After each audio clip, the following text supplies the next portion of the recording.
국민 여러분 안녕하십니까. 국민의힘 한동훈입니다. 오늘은 480주년 충무공 이순신 장군의 탄신일입니다. 그 뜻깊은 날을 맞아 현충사 앞에서 국방 비전을 발표하게 된 것을 기쁘게 생각합니다. 존경하는 국민 여러분, 오늘은 충무공 이순신 장군의 탄신일입니다. 나라가 무너질 위기 앞에서도 단 12척의 배로 적과 맞서 싸운 충무공의 용기와 결단력, 오늘을 살아가는 우리에게 큰 가르침을 주고 있습니다. 충무공께서는 오직 국민과 나라만 생각하셨습니다. 저 역시 오직 국민만 바라보면서 기득권과 이념의 낡은 울타리를 뛰어넘어서 상식이 통하고 정의가 넘쳐 흐르는 대한민국 만들겠습니다. 충무공께서 그러하셨다시피 서서 죽겠다는 각오로 위기의 대한민국을 구하겠습니다. 그런 마음을 담아서 오늘 저는 국방정책 비전을 말씀드리겠습니다. 오늘 오전에 북한에서 우크라이나전에 북한이 직접 참전했었고 희생자가 난 것을 공식적으로 인정했습니다. 이제 북한이 단지 뒤로 군사 개입을 하는 것이 아니라 적극적으로 대놓고 하겠다는 입장을 천명한 것입니다. 어제와 오늘 세상은 또 달라졌고 더 위험해졌습니다. 그렇기 때문에 우리는 더욱더 국방에 전력하고 진심이어야 한다는 말씀을 드립니다. 저 한동훈은 국방에 진심입니다. 한반도는 위기에 쌓여 있습니다. 북한은 핵과 미사일 능력을 고도화하면서 우리 안전과 생명을 위협하고 있습니다. 지난 토요일 북한은 5,000톤급 북한판 이지스함을 공개하면서 해상 전력을 과시했죠. 여기에 핵 추진 잠수함을 건조 중이라고 밝히면서 해상에서 은밀하게 핵탄두를 실어 나를 계획까지 공공연히 말하고 있습니다. 이건 단순한 군비 증강이 아닙니다. 한반도 전체를 겨냥한 새로운 위협이 시작되는 것입니다. 저는 단호히 말씀드립니다. 임진왜란에 맞서 싸우신 이순신 장군의 결기처럼 국가와 나라의 안보를 위해서는 무엇이든 하겠다고 약속드립니다. 그 첫 번째로 오늘 대한민국의 국방력을 강화하기 위해서 준비한 저의 비전을 말씀드리겠습니다. 국방은 국민의 일상을 편안하기 위해 있는 것입니다. 거기 진력하겠습니다. 먼저 대통령 직속의 국가해양위원회 신설입니다. 최근 미국과 중국을 중심으로 해양력을 두고 무한 경쟁에 돌입했습니다. 우리는 중국의 서해 공정과 해양 경계선 분쟁 등으로 우리의 해양 주권이 위협받고 있는 상황을 주시합니다. 우리는 삼면이 바다인 해양 국가입니다. 조선, 해운 등 해양력의 중요성이 어느 때보다 중요해지는 만큼 해양 안보를 더욱 굳건히 해야 합니다. 그래서 해양 경제, 해양 안보 등 관련 정책을 총괄하는 통합조정기구로서 국가해양위원회를 신설해서 해양 패권 경쟁에 적극 대처하겠습니다. 경제 부흥과 안보 강화를 위해서 대통령이 직접 앞장서겠습니다. 다음으로 핵 추진 잠수함, 핵 잠재력 사축 체계입니다. 장시간 수중 작전이 가능한 핵 추진 잠수함을 확보하겠습니다. 궁극의 무기이고 핵무장에 준하는 안정감을 한반도에 가져올 수 있을 것입니다. 나아가 일본 수준의 핵 잠재력 확보에 나설 것입니다. 북한에 대한 우리 독자적 핵 억지력을 보유하게 하겠다는 것이 목표입니다. 경제, 산업을 아우르는 한미 간 원자력 동맹을 추진해서 양국이 윈윈 할 수 있는 협상안 제시를 통해서 농축 재처리 기술을 확보하겠습니다. 구체적인 방안을 준비했습니다. 힐체인, 한국형 미사일 방어, 대량 응징 보복의 한국형 3축 체계에 사이버 전자 정보전을 더해서 한국형 4축 체계를 구축하겠습니다. 북한의 핵 사용 징후가 보이면 먼저 북한의 핵 지휘 통제 체계를 마비시키는 소프트킬 작전 개념, 사이버 전자 정보전을 도입해서 북한의 핵 사용을 조기에 차단하겠습니다. 군 처우 개선입니다. 초급, 중견 간부의 처우를 획기적으로 개선하겠습니다. 병사 월급 200만 원 시대를 맞아서 군 초급 간부들의 박탈감과 불만이 많습니다. 합리적인 박탈감입니다. 매 정부마다 제시됐던 군 처우 개선의 약속이 매번 뒤로 밀려왔습니다. 저는 이번에는 군 초급 간부들이 수건하던 당직비 및 각종 수당을 반드시 인상하고 그걸 우선순위로 반드시 해내겠다는 약속을 드립니다. 초급 간부뿐 아니라 소령, 중령급, 중견 간부들의 처우 개선도 외면하지 않겠습니다. 한국형 QRMC 제도 도입해서 초급, 중견 간부의 연봉을 중견기업 수준으로 올리겠습니다. 미국 국방부는 4년 주기로 군 보수 평가서인 QRMC 제도를 운용하고 있습니다. 그 제도를 벤치마킹해서 정기적으로 군과 민간의 보수 비교를 통해서 연봉 조정을 하겠습니다. 초급 중견 간부의 이탈을 국가가 책임지고 막아내기 위한 것입니다. 그래서 허리가 튼튼한 군을 만들겠습니다. 군에 대한 처우 개선은 단지 군인들을 위한 것이 아닙니다. 우리 모두를 안전하게 하는 것이라는 점, 그렇기 때문에 무엇보다 우선순위를 두어야 한다는 점도 강조드리고자 합니다.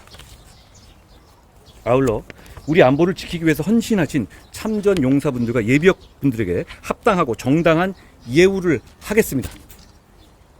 영웅들의 희생을 기리는 것은 우리가 어떤 나라인지를 새기는 길이 될 겁니다. 저는 누구보다도 안보와 보훈에 진심입니다.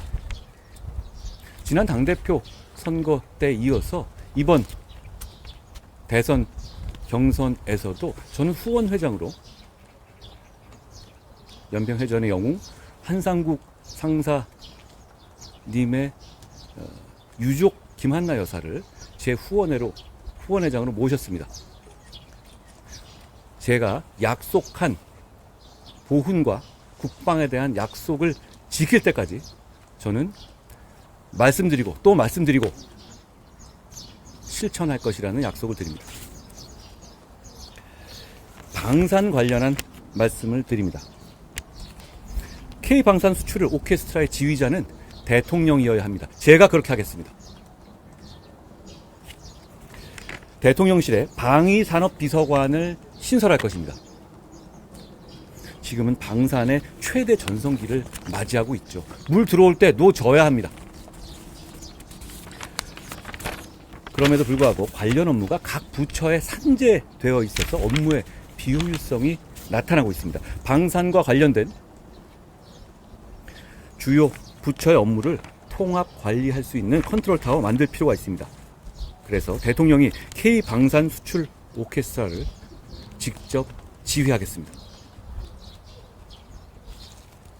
맞춤형 방산 수출을 패키지화 하겠습니다. 아울러 방산 수출을 최대화하기 위해서 발벗고 나서겠습니다. 첫째, 방산 수출 원팀 시스템입니다.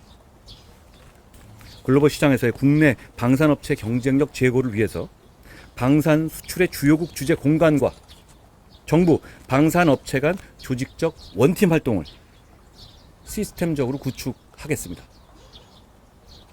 둘째, 방산 수출 전용 금융 지원입니다. 수출입은행, 법정 자본금의 한도 때문에 방산 수출 계약에 차질이 생기지 않도록 세심하게 챙길 겁니다. 그걸 위해서 방산 전용 자금 운영 계정을 신설하겠습니다.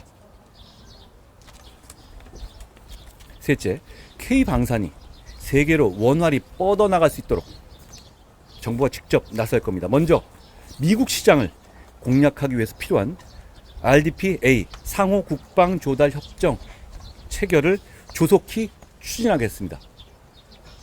또한 중동, 유럽 지역에 현지 법인이나 생산 시설을 건립할 때 발생하는 기술료 면제를 추진해서 K방산의 현지화를 도모하겠습니다.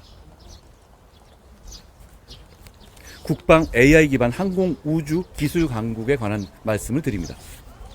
AI, 우주위성, 드론, 로봇 등 4차 산업 기술을 활용한 국방의 신산업 분야 육성에 집중 투자하겠습니다. 국방과학연구소, 국내 방산업체, 민간기관이 함께하는 R&D 컨소시엄 구성으로 공동 연구 개발을 추진하겠습니다. 뉴스페이스 시대를 맞아서 국방, 우주 산업에 대한 정부 전략 체계를 구축하고 민간 우주 기업의 맞춤형 지원을 추진하겠습니다. 우리 정부를 중심으로 한 독자적 산업 생태계를 반드시 구축하겠습니다. 민간 산업 생태계 육성을 위해서 우주 관련 국가 인프라의 민간 활용을 확대하고 국제협력 우주 산업 추진 시에 금융 지원 시스템을 마련하겠습니다.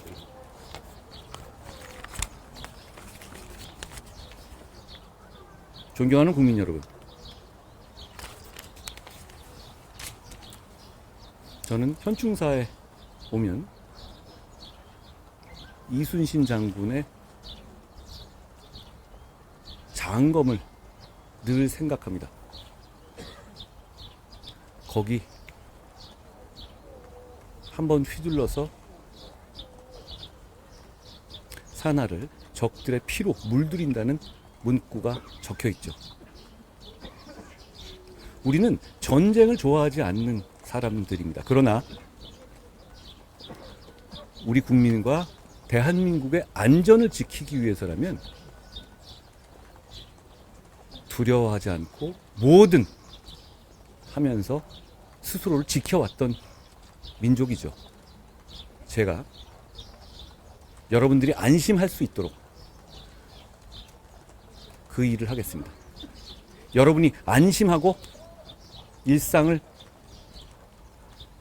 계속 하실 수 있도록, 여러분 안심할 수 있도록 저희는 독하고 강하게 국방을 챙길 겁니다. 다시 말씀드립니다. 저 한동훈은 국방과 보훈의 진심입니다. 충무공 이순신의 마음으로, 충무공 이순신 장군의 마음을 본받아서 대통령이 되면 대한민국과 여러분을 안전하게 지킬 것이라는 약속을 드립니다. 고맙습니다.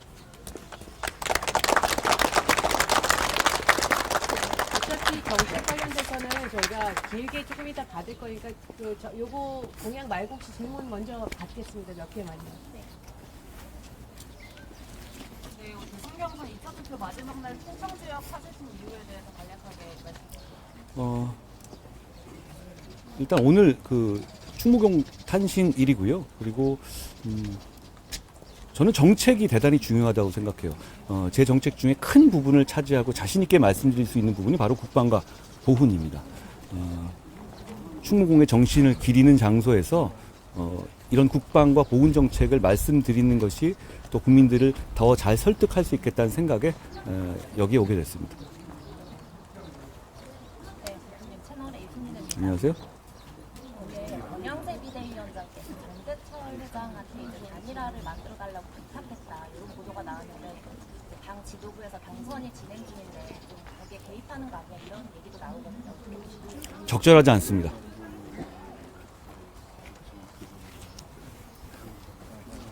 JTBC 화면 이름입니다. 예, 안녕하세요. 합의돼서 이름인데요. 다른 후보들은 뭐 콩클라베 공식이나 뭐 원샷 경선 이런 식으로 구체적인 방법 말씀하셨는데 혹시 대행기선 저는 경선에서 승리하겠습니다. 승리하는데 자신 없는 분들이 자꾸 말 바꿔가면서 그렇게 조건들을 붙여가는 것 같은데요. 국민의힘은 보수를 대표하는 정당입니다. 저는 국민의힘에서 승리할 것이고 승리할 자신이 있습니다. 저는 국민의힘의 경선이 진행되는 과정에서 자꾸 그런 얘기하는 것 그렇게 좋아 보이지 않습니다. 그건 패배주의 아닌가요? 우리가 이길 수 있습니다. 제가 이길 수 있습니다.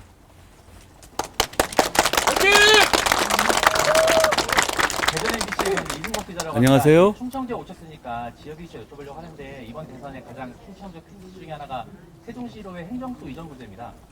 이와 관련해 후보님께서 대통령 계신다면 뭐 집무실의 위치라든가 또 행정수 이전에 대한 후보님의 생각을 한번 여쭙겠습니다. 집무실, 제2집무실을 세종에 만드는 것은 이미 진행 중입니다. 그리고 대통령이 되면 세종에서 많이 상당한 양을 근무할 것이라는 말씀은 당연한 것이죠. 이 집무실을 만드니까요. 다만 그게 행정 수도 이전까지 가려면 기자님도 잘 아시다시피 결국 개헌이 필요한 문제입니다. 개헌에서 여러 가지 폭넓은 논의가 있을 것입니다. 충청은 대한민국의 민심의 중간값을 대변해 온 곳입니다. 충청의 마음 그리고 충청민들이 바라는 것이 무엇인지를 잘 파악하고 실천할 겁니다. 그 중에 말씀드린 그런 행정적인 문제라든가 제가 세종으로 국회를 완전 이전하겠다는 당 차원의 약속을 총선 당시에 대표로서 한 바 있습니다. 그 약속을 지키면서 충청의 발전을 끝까지 지원할 것이라는 말씀을 드립니다.